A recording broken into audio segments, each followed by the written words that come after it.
hancurnya hati Roni menerima kenyataan seperti itu. Di beberapa kesempatan Roni juga harus melawan perasaan dan amarahnya sendiri ketika melihat anaknya yang dalam keadaan sakau akibat narkoba. Yang menarik, dalam buku Anda, seorang Roni Patinasarani bahkan mengantarkan anaknya ke bandar narkoba, bandar Putau, ketika anaknya sakau. Kenapa Anda ambil jalan itu? Pada saat itu memang mungkin saya nggak punya pilihan lagi ya.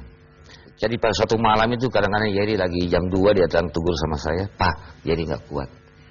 Kalau saya punya uang, kita jalan kaki ya. Jalan kaki, akhirnya beli, sudah ada barang di tangan saya, kita jalan dulu dekat rumah." Saya sama Yeri bilang, "Yer, tahan Yer, 10 menit lagi Yer." Yeri bilang, "Iya kita jalan lagi." Akhirnya Yeri bilang, "Pak, enggak tahan lagi Pak." "Oke lah Yer, pakai Yer." Di situ saya kadang-kadang Jadi Anda melihat sendiri bagaimana Yeri memakai, menggunakan Putau. Ya, saya kadang-kadang nangis bahwa satu sisi saya menyelamatkan anak saya dari penderitaan yang luar biasa sakitnya, tapi di satu sisi saya secara pelan-pelan membunuh anak saya sendiri. Tapi saya tidak punya pilihan lain. Jadi itu pergolakan batin Anda. Ya, dan saya yakin ini semua, karena saya yakin saya serahkan semua ini pergumulan saya sama Tuhan. Ya. Anda pernah bahkan nongkrong ya di depan rumah bandar.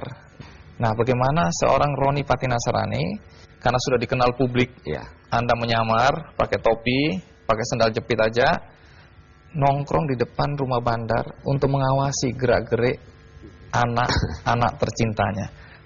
Pertanyaannya, pernah nggak tergoda untuk masuk Anda bunuh aja itu bandar? Kalau itu sering. Sering. Tetapi saya kadang-kadang juga ada beberapa teman-teman dari pihak keamanan, saya mau kasih tahu. Tapi kalau saya lihat dengan pada saat itu begitu banyak, begitu bebas orang keluar masuk, ya bukan saja pembeli tapi adalah orang-orang lain. Saya akhirnya pikir, ngapain saya urus mereka? Mendingan saya semua selamatkan saya punya anak, karena itu aja yang paling penting. Sehingga saya itu bisa nongkrong di depan rumah, saya tahu. Karena saya itu mau berebut kasih sayang sebenarnya sama bandar. Jadi saya punya pikiran anak saya itu boleh pakai, boleh ke bandar, tapi dia harus pulang ke rumah. Sebab kalau dia pulang ke rumah ada kasih sayang di situ.